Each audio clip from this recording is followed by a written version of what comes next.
LCD Boxing, and we back with another one. Canelo Alvarez versus Callum Smith this past weekend. It went the whole 12 rounds, and let me just tell you, the fight ended how I expected. Well, not really, because I knew Canelo was gonna win this fight as soon as they announced it. But I thought he was gonna be able to knock him out, and I was disappointed. But other than that, it was, I don't know, man. It was a boring fight. I already know who's gonna win. I already knew Callum Smith wasn't gonna be able to handle Canelo, because Canelo beat his brother. He beat his brother Liam Smith at 154, and Liam Smith is a better fighter. Callum Smith is over there fighting domestic level fighters over there in the UK, and he beating them. He whooping up on them, right? But he not fighting no elite competition, man. He ain't fight nobody world class. Dude that even fought Chris Eubanks Jr. You want to show me something? Fight Chris Eubanks Jr. I mean, you knocked out you beat George Groves, but fight Chris Eubanks Jr. You know what I'm saying? Grow some nuts, fight him, and then we might show you some respect in USA. But Canelo fighting Callum Smith, come on, man. You keep ducking Charlo. Jermall Charlo, the 160-pound WBC champion, who what belt that you vacated. I mean, Canelo, when I say you, Canelo vacated that belt because he ducked Charlo, because Charlo was the mandatory, he wouldn't fight him. You know who else Canelo didn't fight? Demetrius Andre. The whole reason Demetrius Andre went to DAZN was so he could get a fight with Canelo. Eddie Hearn promised him a fight with Canelo.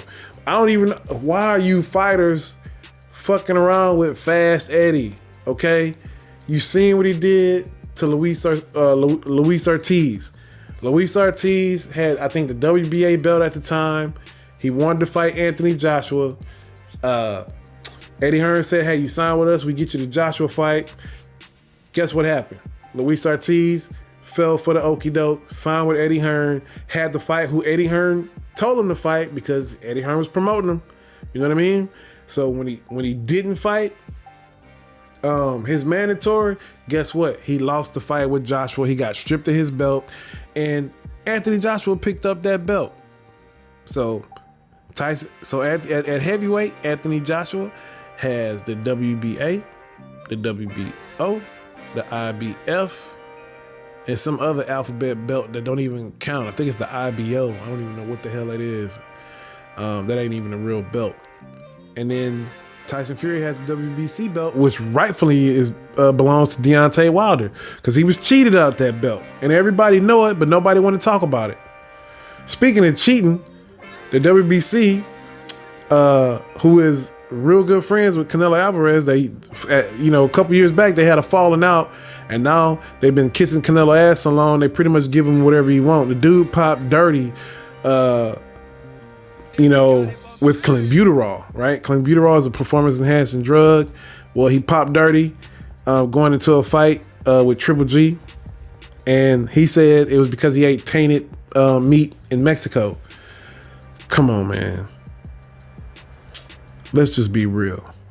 All right. Although it's possible, don't get me wrong, I'm not saying it's impossible. It's very possible for somebody to eat tainted meat in Mexico because they feed their cattle clenbuterol to make them grow faster, pack on the weight faster. Okay. So it's very possible.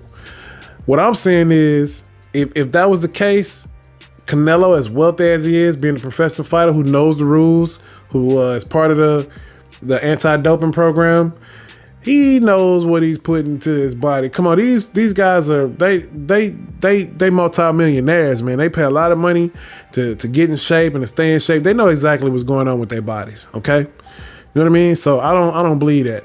But you know what the WBC did? Mauricio Sulaiman, instead of hitting them with a harsh fine and punishing them, they upped the level of allowable limits. They upped the level of acceptable limits of clenbuterol in your system going into a fight. So now they're saying, oh, you can have this level. It used to be lower, but we upped it, so you can have up to this much and you still good to go. That's cheating. That's just they basically allowing their fighters to cheat, right? Because it didn't just happen with Canelo. It also happened with Alejandro Jimenez, right? The woman, she fought Francine DeJean-Cruz for, what was it, the light heavyweight or heavyweight belt for the women's, right? And she beat Francine DeJean-Cruz in a close fight. She got the split decision, but DeJean-Cruz and her team, you know, they were complaining. They were saying they think she might be on something, right? She looked like a man. They can't tell if she was a man or a woman. You know what the WBC said, Mauricio Suleiman? They played it. They played it like, nah, we support her. We've been knowing her for years. She wouldn't do anything like that. Jimenez is one of our fighters. She's our champion, right? That's what they did. They totally backed her. You know what happened 2 weeks later? Somebody had dirty piss. That's what happened 2 weeks later. 2 or 3 weeks later. I don't know. Somebody had dirty piss, and it wasn't Francine DeJean-Cruz. It was Alejandro Jimenez who had the dirty piss. She tested positive for performance-enhancing drugs. Okay, that's two. That's two.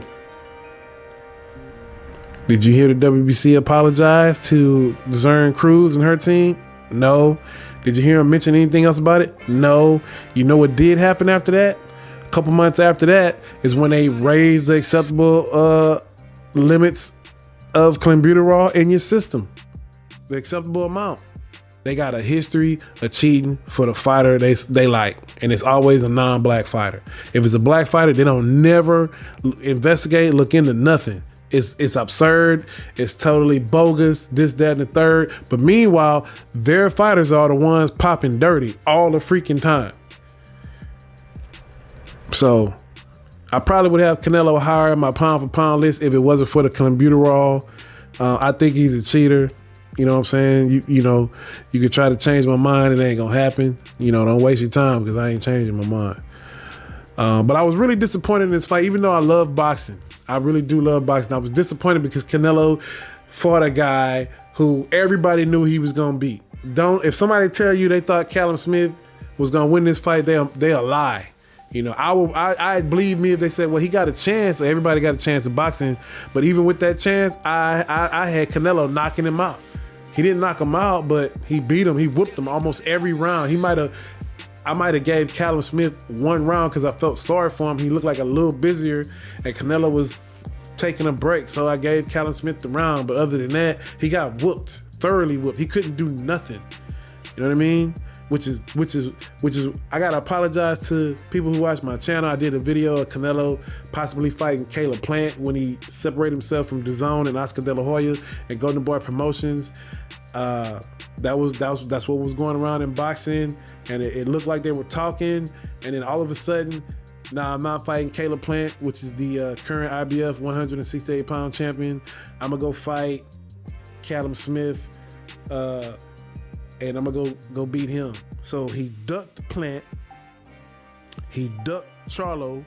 Ducked Charlo at 154. Ducked him at 160. And then ran away with the franchise belt, which means he don't have to fight no mandatories, right? Because you can't win that belt. You can't fight for the franchise belt. And you know, you really can't fight for it. That's what they were saying before, but in the lightweight division, they gave that franchise belt from Vasyl Lomachenko to Teofimo Lopez when Lopez beat Lomachenko. So what's up with this franchise belt, WBC? Is this just another money grab from the fighters, or what's up? It doesn't seem legit because the way they explain it, you know, whoever has that belt is a franchise of that division and their organization, right? But you can't. Originally you couldn't win it in a fight, you couldn't lose it in a fight, so you really couldn't fight for it. Long story short, they allowed Canelo to duck Charlo with that belt. He ducked Charlo, fought some dude named Rocky Fielder at 168, beat him, he was nobody, and then moved up again to fight Sergey Kovalev at 175. And let me tell you something, Canelo is like 5'6". He went from 154 pounds to 175 pounds in about a year and a half. Okay, made almost 2 years, and he was ripped at the weigh-in of 175. I mean, ripped. Come on, y'all. It don't take a rocket scientist to understand what's going on here. where there's smoke, there's fire. You know, if they've done it before, it's easy to do it again. So I really think he was on something because he was fucking jacked. He had veins popping out his head, out his traps, out his arms, out his chest. How do you go from 154 to 175 and be ripped in 2 years? Remember, these guys are training for a fight, so they cutting weight. You know what I'm saying? I mean, they doing a whole bunch of cardio. They doing a whole bunch of, you know, just reps, push-ups, sit-ups, like miles and miles of jogging. And you make it to 175 and be ripped? Shit. You must think I'm a new fool. I was born at night, but I wasn't last night.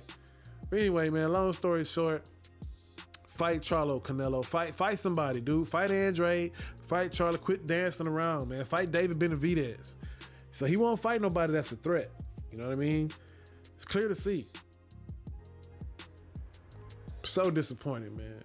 So disappointed in this guy. And I'm really disappointed because I liked him a lot. You know, like when he was coming up, he was beating people. When he fought Floyd, he lost every round in that fight. I don't know how they managed it. You know, he just couldn't do nothing with Floyd, man. That's when we saw that Canelo had the slow feet. And see, that's really why he won't fight none of these really good black fighters that can punch. You know what I'm saying? He ain't gonna fight Jermall Charlo.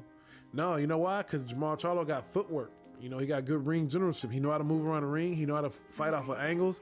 And he'll stand there and trade with you.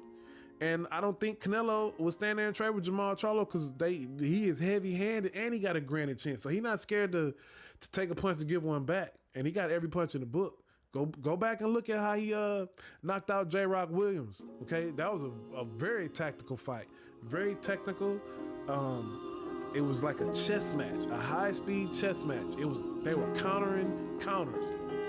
You know what I mean? The counter to the counter. Go back and look at that fight. Excellent fight for as long as it lasted. You know what I mean? And then you'll see why Canelo don't want to fight neither one of them Charlos. But check this out. He'll fight Errol Spence Jr. if Errol Spence Jr. move up the middle. So he'll go back down to middleweight to fight a welterweight that's moving up 2 weight classes to fight at middleweight to fight him. What kind of coward shit that is, man?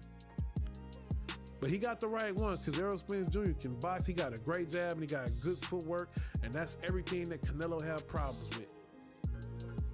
So if he can't catch EJ and hurt him, he gonna lose. And I'd pay money to see that fight. The WBC would probably figure out a way excuse my friend, screw EJ out of a win because it's Canelo. You know what I'm saying? EJ gonna have to fight a perfect fight and win every round because I believe they would steal it if it was going to the cards. If that fight was anywhere near close, and I'm not saying close, anywhere near close, yeah, they gonna steal it from him. You know what I mean? I've seen it happen over and over and over again. This is boxing. You know, they always say anything can happen, and it usually does. Anywho, that's all I got. LCD Boxing Man, HOD. If you like, please like, share, subscribe to this video. And if you like this video, please hit me up on my Cash App. I'm gonna have a link in the description, and just donate any amount that you feel was equivalent to your liking of the video. All right, help us grow the channel. You know what I'm saying? Support the LDBC. That's what I do. All we trying to do really is make sure black fighters no longer get mistreated. I'm out. Deuces.